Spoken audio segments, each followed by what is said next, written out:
Welcome to 25 Days of Cardboard on Cardboard Odysseys. I'm Matt, your guide on this festive journey through the world of cardboard games. Each day leading up to Christmas will unwrap a new adventure in collectible card games, board games, and all things gaming related. So grab your gaming beverage, settle into your gaming chair, and let's dive into the joy of cardboard. Welcome to 25 Days of Cardboard, where every day is a game day and every game is a holiday treat. Thanks for watching. Merry Christmas Eve, everybody. So I normally don't do this, revisit a deck tech like so soon. But actually, this is turning out to be like one of my favorite commanders, and it's really just Grixis Reanimator, so like it could be any other Grixis commander if you like Grixis that much. I'll link down to the description. First of all, this is I already did a deck tech that read through every single card of this deck here. This deck is left unchanged from that video. I've duplicated that deck and I've changed the deck a bit. So I'm going to go over the changes, and then I also want to introduce a $100 budget version of the deck. So this is currently a $500 budget version. And then I have a $100 budget version, which is still pretty dang strong. It's got a lot of good bombs. It doesn't have like Tuxrel or Cavern Horde Dragon, but it still maintains Archon of Cruelty, which I still think is one of the strongest cards in the deck. Mainly because it's not legendary and you can like duplicate it and whatnot. But the deck's not really focused around that, so it kind of only sometimes happens. But when it happens, man, it's good. Probably should... man, Archon of Cruelty as a commander would be bonkers. Even though it costs 8, it's still fine. Alright, anyways. So what I want to do is I'm going to go through the history. Actually, no, the history is going to be weird because I did some things. So what I'm going to do is I'm going to go to the new version. And I have a general idea of the cards that I added in. If you're not familiar with who Sauron is or what it does, it's basically a commander that enters the battlefield, or as you cast it, it reanimates something after it mills 5 cards. It gives you a 5/5 orc token creature as well. And then of course the commander himself has he's a 9/9 trampler, and then whenever a commander and opponent control dies, the ring attempts you. The ring tempting isn't terrible, but I barely ever used it, but I can definitely see it. It does have like a draw ditch mechanic on it, so that's not bad at all.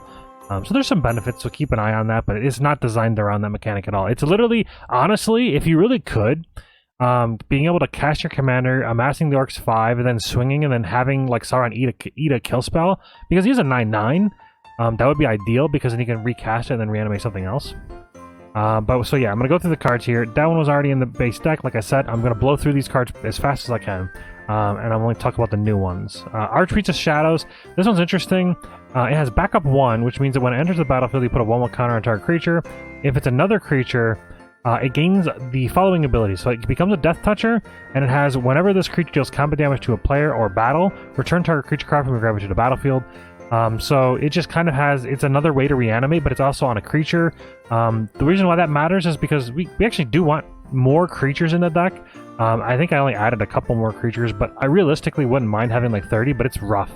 Having to have like the number of draw ditches you need, some protection counter spells, some removal. Like, it's just, there's so many things you need. It's actually kind of hard to have more than like 20-something creatures in the deck, I find, for me personally. But this just gives another way to, like I said, reanimate. Auton Soldier is a card that I haven't got to play with, but I got to play against it. Somebody used an Auton Soldier on a Archon of Cruelty that they duplicated from their side. So they had an Archon of Cruelty that they used a clone on of my Archon of Cruelty, and then they had Auton Soldier come in the battlefield as a Archon of Cruelty. If you're not familiar with what it does, basically it comes into the battlefield as that creature. If it's legendary, it isn't this one isn't legendary, and it's an artifact in addition to its other types. But it can only copy your creatures. Then it also has Myriad, which means that whenever it attacks, it creates a copy of an attacking creature for each other person. So if it has any enter the battlefield attacks or triggers, those will all trigger from the enter the battlefield, but you won't get the attack trigger. But with like something like Archon of Cruelty, it's pretty dang good. Gain 9 life, draw 3 cards, your opponents each discard a card, they each lose 3 life, they're also getting attacked. So Auton Soldier, with like a lot of the different cards in the deck, is pretty dang strong. So he's pretty cool. I replaced Phantasmal Image with this guy, because Phantasmal Image is like kind of flimsy. It's way cheaper, but like there's so many reanimates, I found that like I want to reanimate more things. So makes sense. That's a card already in there. That's not new. Consecrated Sphinx. That's a new card. So Consecrated Sphinx is just a dang good card. 1, it's a flyer. 2, it draws you cards. What else do you want? Like, realistically, it draws so many cards. If it stays in the battlefield for 1 turn rotation, you're in a really good spot. That's not new. We've got Moria Scavenger. So this one is a Death Toucher Haster. It discards a card for if you tap it, you discard a card, then you draw a card. I don't love that it's discard first instead of draw ditch. I'd rather draw ditch than discard draw. But it has the benefit of if a creature card was discarded, you have Massworks 1, which is pretty good. You know, it just gives you an extra token that you can sacrifice for a variety of different things. So it's just a little benefit, but I like that it's a haster, draw ditcher, and well, I guess it's ditch drawer. But yeah, we need more of those in the deck. You gotta churn through the deck and fill the graveyard as fast as possible, really. That's why this is already in there, but that was already in there. Another addition to the deck was Beseech the Mirror. Beseech the Mirror is actually a really, really good card. I think Demonic Tutor was in there, and it probably still is. But I added like Vampiric Tutor as well to a different version of the deck. But Beseech the Mirror is a really cool, really cool tutor. It has Bargain, which you can sacrifice a artifact, enchantment, or token as you cast a spell. You search your library for a card, you exile it face down, then you shuffle. If this card was bargained, you can cast the exiled card without paying its mana cost if its value was 4 or less, and then you put the card into your hand if it wasn't cast. So it's just a really nice tutor and play, and a lot of the cards that you want to play will cost, combined with like Demonic Tutor and the card you're casting, you'll spend less mana and be able to do the thing right away with this card than you would with the 2 other cards. Plus it's 1 in place of 2.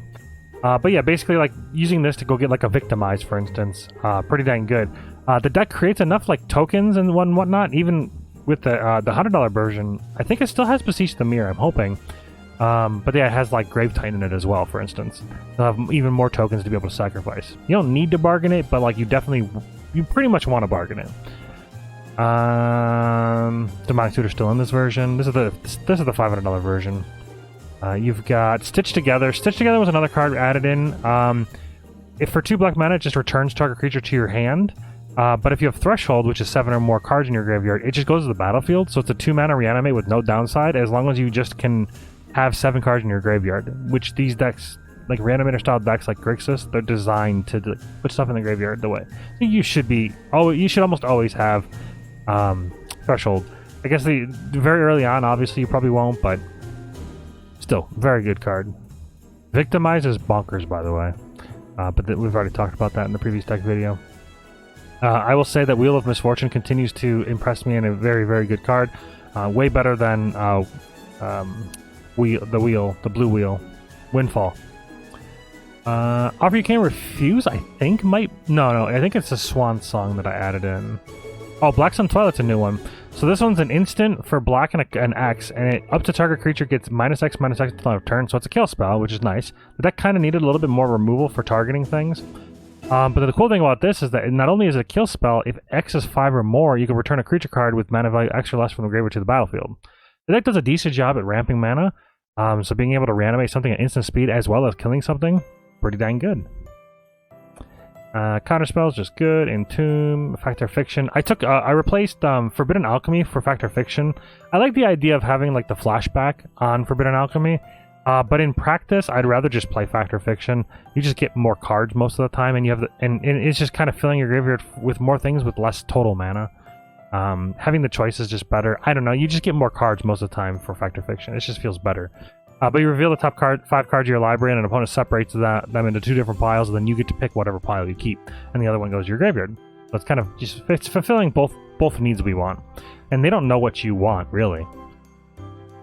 That's not new. We've got Swan Song. This was new. It's just a good card, good counter spell. It just counters all the things that we don't want to counter. Counters target enchantment, instant, or sorcery, and they get a 2/2 flying bird, which we don't really care about for 1 singular blue mana. That's really what we want. You'll notice as well as we get to Thrill of Possibilities, another one. I wanted more draw ditch.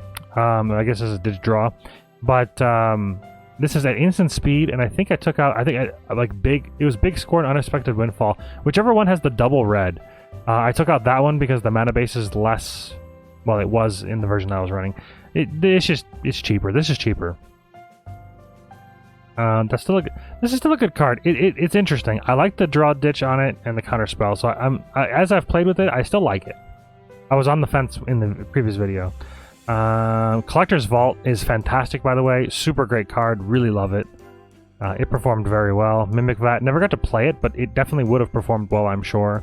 Oh, Planeteer of Orthanc. This is another new addition to the deck. So it's a 3 colors artifact, and at the beginning of your end step, you put an influence counter on Planeteer of Orthanc, and you scry 2. Then target opponent may have you draw a card. If the player doesn't, you mill X cards, where X is the number of influence counters on Palantir of Orthanc, and that player loses life equal to the total mana of value of those cards. Because you're getting to scry 2 every time, it makes it less. It makes your opponent less inclined to just say, "Okay, yeah, just mill the cards," because one, you're gonna leave the big things on top because you want them to mill you, and if you do mill them, then they're gonna take like 10 to 15 damage. If you scry things to the bottom, nobody knows what you're gonna get, so they might not want just to mill you because they don't want to mill things into your graveyard, and they don't want to take the damage. Those are 2 downsides. So they might just let you draw the card every time. And if this just said 3 colorless mana, draw a card at your end step every turn, it would be pretty good, but you still want to mill. So it's one of those things where it's like, depends on who you play against and how they play against your deck, but it's very cool. And the scry 2 at the end of every turn was still good as well. So yeah, if it was scry 2, draw 1 at the end of every turn, it would be a fantastic card. Still. But the idea of like being able to fill your graveyard is what I like about it. Oh, this is another card here. This card it's actually I'm surprised I don't see it more often. It's just a 4 mana enchantment that whenever a non-token creature enters the battlefield under your control, you can pay 1 red. If you do, you create a token that's a copy of that creature that gains haste, and then you exile at the beginning of the next end step. There actually is an end step skip version of this deck, where it's like you play a bunch of things that makes copies of a bunch of things that normally exile at the end step, but then you have things to end your turn. So there's like cards that are like, take an extra turn after this one and you lose the game.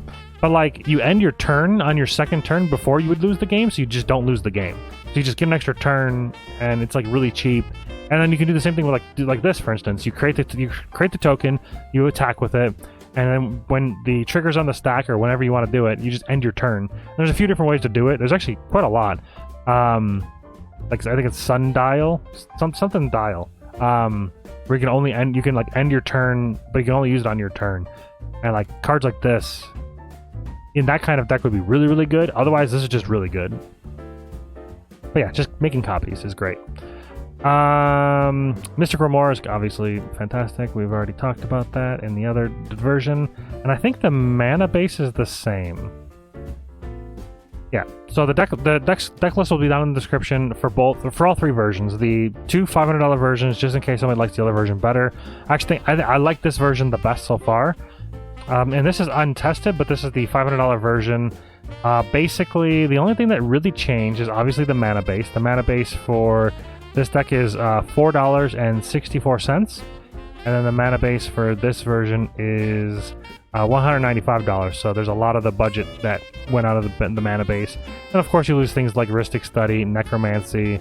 We had to lose the One Ring. Unfortunately, Palantir had to go. Relic of Sauron went, and things like Swan Song and Saw in Half, Demonic Tutor that had to go. Consecrated Sphinx, Toxtrol, Cavern, those all went. Shieldred went. And then I think we got to keep the rest of the creatures, and in place, we got to get a Grave Titan, which is just a pretty good card overall. Just enter the battlefield, make 2 zombies, and then every time he attacks, you make 2 zombies, so pretty dang good. And it's not legendary, so like Auton Soldier copying this is still pretty dang good. Same thing with like Spark Double and any of our other copiers or whatnot. Plus that enchantment. This is still here, the Flame Shadow Conjuring. Like I said, if you have a Grave Titan, that's pretty dang good. You get the 2 zombies when it enters the battlefield, and then when you attack, you get 2 zombies. Just hasty Titans. Oh, there's another Titan in here too. Infernal Titan. This thing is 18 cents, and like, it's not insane, but even if it didn't have the fire breathing ability on it, which makes it, you know, you could pump the front half of it, I still think the 3 damage divided as you choose among 3 different targets is very flexible and versatile, and I think it's pretty dang good removal. I could even see Infernal Titan being in the main deck, to be completely honest. Another thing that was added in was Rampaging War Mammoth. Because this deck's going to win a bit more with combat instead of just like... The other deck wins kind of like just outperforming your opponents in like every way, basically. But this is going to be like just more run over your opponents, basically. And the cool thing about Rampaging War Madness is it has cycling built into it, that when you cycle it, you destroy X artifacts. So you put in your graveyard, and then you get a 9/7 Trampler afterwards when you reanimate it. And it isn't insane, but like this deck doesn't have a ton of ways of removing artifacts, so it's good synergy. Another card that we added, or I added to the $100 version, is Treasure Nabber.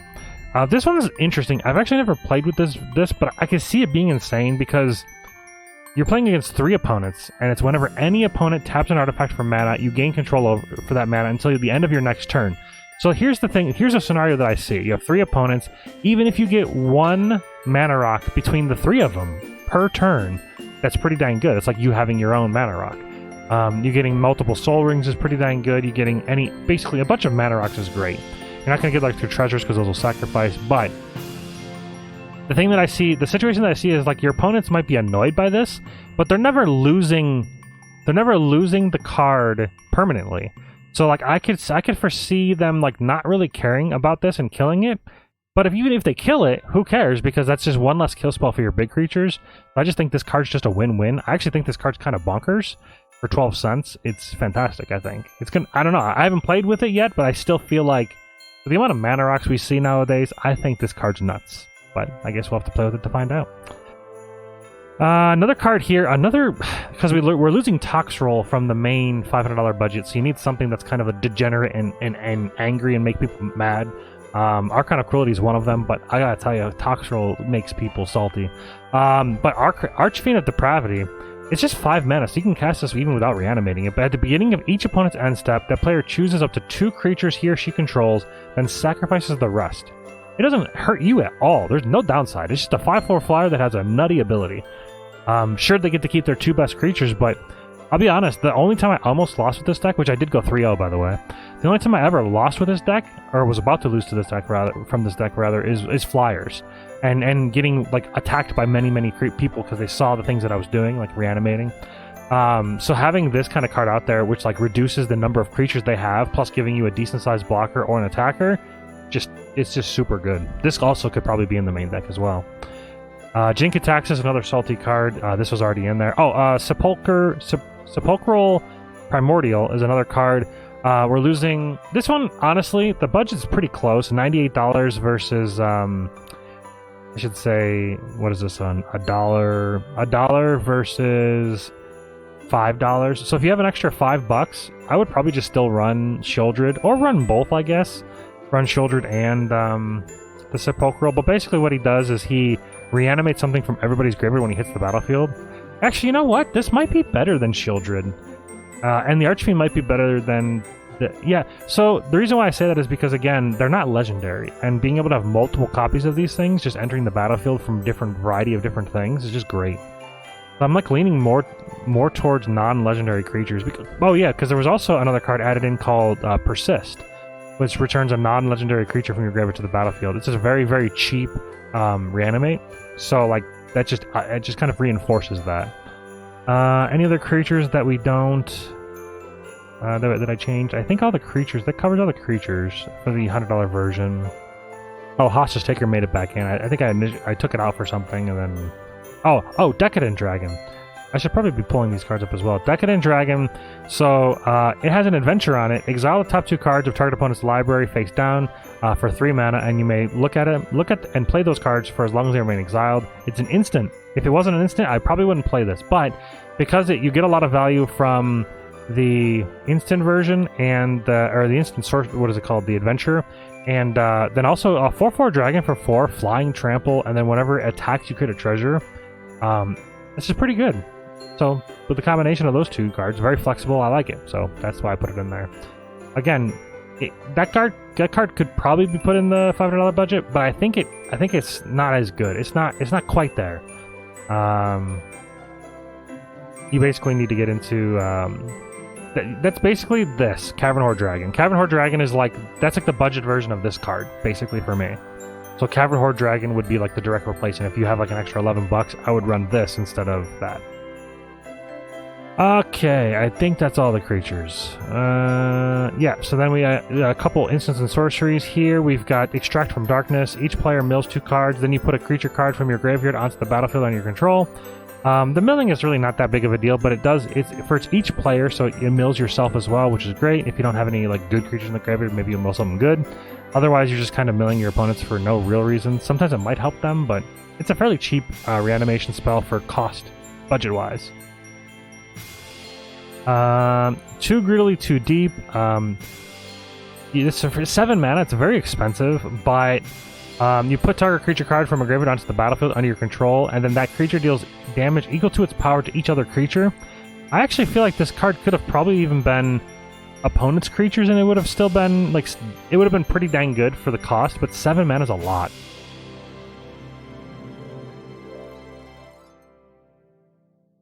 I don't love that this nukes your side of the field as well, but at least you're getting your best creature in your graveyard.